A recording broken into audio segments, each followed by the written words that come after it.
lesson 5 NBT 7, adding and subtracting with decimals. So after today's lesson, we should be able to add or subtract any numbers that are in decimal form.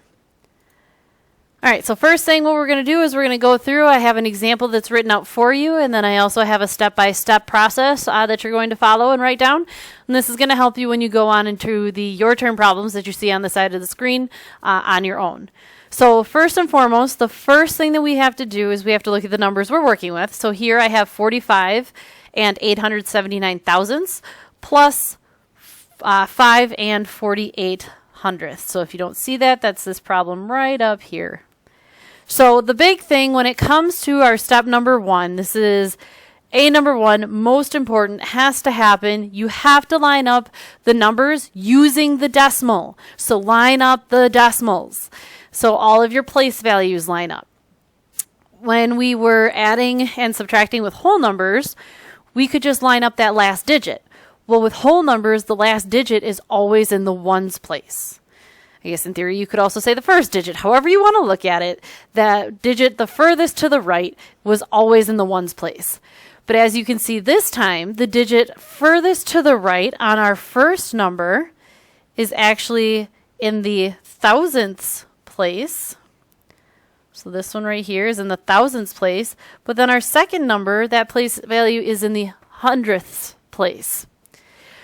So if I do line those up just looking at the last digit, so 45 and 879 thousandths, 5 and 48 hundredths, now all of a sudden, like let's look at this column right here.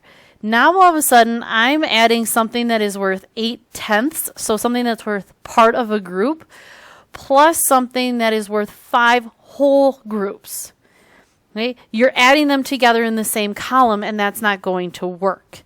All right, so your place values all have to line up. So since 5 is in the ones place and 5 is in the ones place, these two values have to line up together.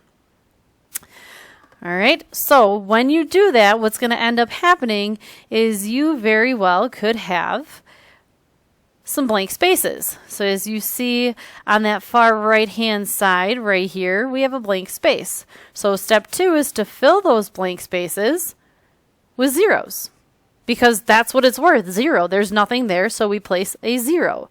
Keeping in mind that, like when we talked about equivalent fractions, 8/10ths is equivalent to 80 hundredths. So here we're saying that 48 hundredths is the same thing as saying 480 1,000ths.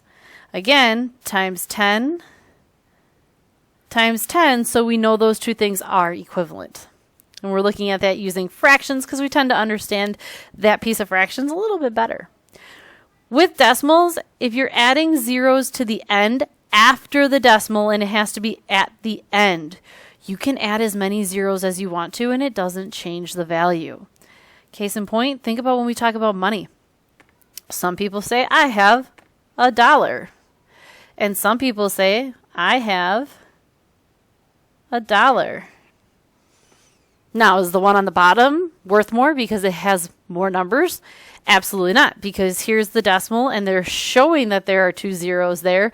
The one on top just chose not to show the zeros. After you place your zeros, the next thing you get to do is you get to add like normal. So we're going to add all those place values, all those columns. So 9 and 0 is 9, 7 and 8 is 15. Put the 5, carry the 1, 8 and 4 is 12, plus 1 more is 13, carry the 1. 5 and 5 is 10, plus 1 is 11, carry the 1. 4 plus 1 is 5. Now notice all these numbers line up really well. And that's really important because our fourth step has us placing the decimal. And we're going to bring that decimal straight down from our problem. So if our numbers are off, our decimal could end up in the wrong place. So if I all of a sudden had this 1 over here underneath my 8 and my 4 because I got a little sloppy, I could end up with 5 and 1,359 10,000ths. And that would change, just listen to the difference. 5 or 51. It's a really big difference. So we have to make sure that we're lining up our numbers correctly and carefully. Another way that you can do this You can, once you line up your numbers before you start adding, you can put lines in here. So make yourself little columns so you know where everything has to stay. And then when you bring that decimal straight down, you can just add it right there knowing, oh, yep, it has to go between the 1 and the 3. All right, it's completely up to you, but you have to stay organized with your work, especially when it comes to decimals. So let's go ahead and give this one a shot. We're going to do 137 and 92 hundredths plus 9 and 86 hundredths. So the first thing I'm going to do, I'm going to write my first number. And that first number is 137 and 92 hundredths plus, now I have to line up my decimal. So I can put my decimal here. 8 is the first value after the decimal.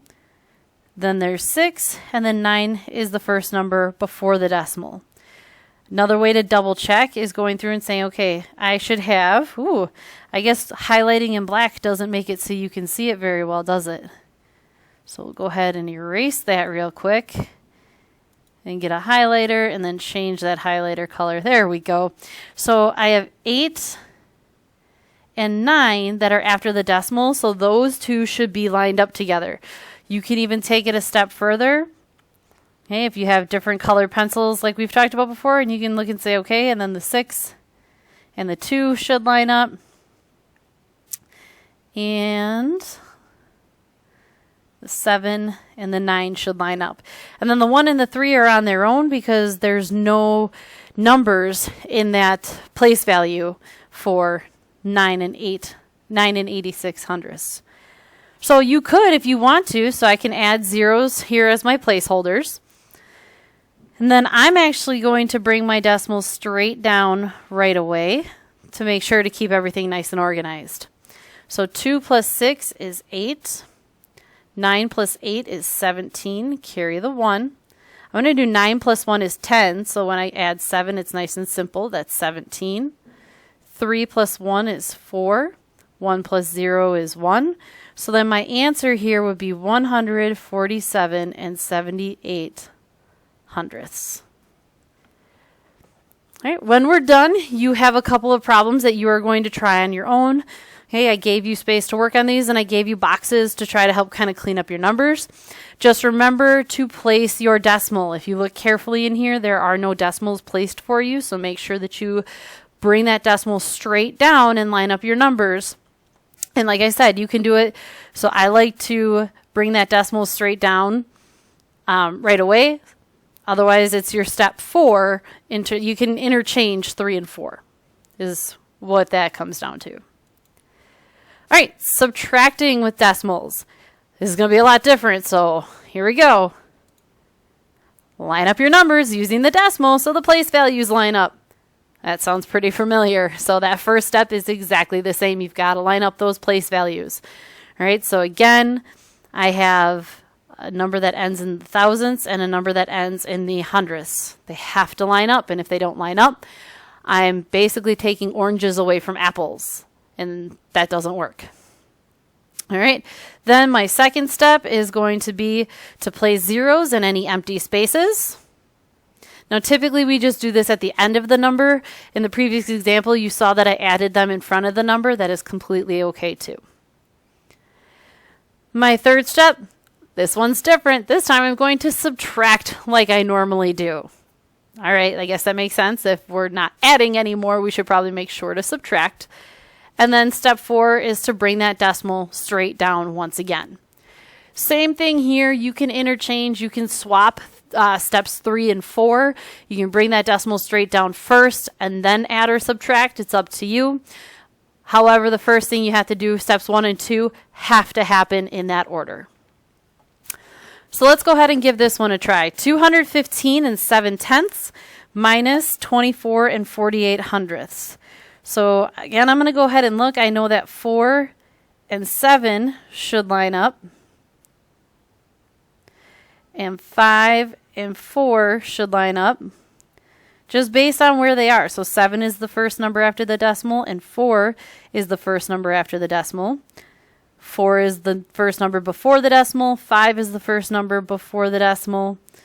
And then I have 1 and 2 that should line up. Okay, now this 2 and this 8 are going to kind of be on their own. So that is your kind of your hint, like, oh, I might have some zeros that I have to put in here. All right, let's go ahead and set this up. So first I'm going to put the first number listed, so 215 and 7/10 minus, so I'm going to put my second number in. I'm going to start by putting in my decimal. So this is 4 and then 8, so 8 lines up with nothing. 5 lines up with 4, 2 lines up with 1. So far, so good. Now I have to add in those zeros, so I'm going to add one here. Again, if you want to add one over here to the left in front of the other 2, you can, but you don't have to. Now, looking at this, I need to take 8 away from 0. So it's like if I held up my hand and I said, take 8 markers from me, and my hand was empty. You can't do it. So I have to borrow. So I'm borrowing from the 7, and it becomes a 6. And then that one piece becomes 10 tinier pieces. So this is 10 minus 8, and that's going to give us 2. 6 minus 4 I can do, that gives us 2. And bring that decimal straight down right away. 5 minus 4 is 1. Now here again I have 1 minus 2, so I have 1 pencil. Can you please take 2 away from me? You can't. So I'm going to borrow from the 2, and it becomes 1. And then that becomes 10 tinier pieces. So every time you go over a place value, if you're going to the right, your pieces become smaller, and they become smaller by making 1 into 10 more tiny pieces. All right, so now this is 11 minus 2 is 9. 1 minus 0 is 1. So our answer is 191 and 22 hundredths. All right, so the last thing you're going to do is you're going to go through and you're going to do the your turn problems. There are 8 of them altogether, making sure that you're lining up your numbers correctly. Again, I gave you boxes and space to make sure to kind of help you line all that up. The last thing I'd like you to do is I'd like you to reflect on the process and reflect on what you learned. So what did you learn about how you add and subtract decimals? If you have any questions, make sure to write them down or shoot me an email, and we will go over some more problems in class.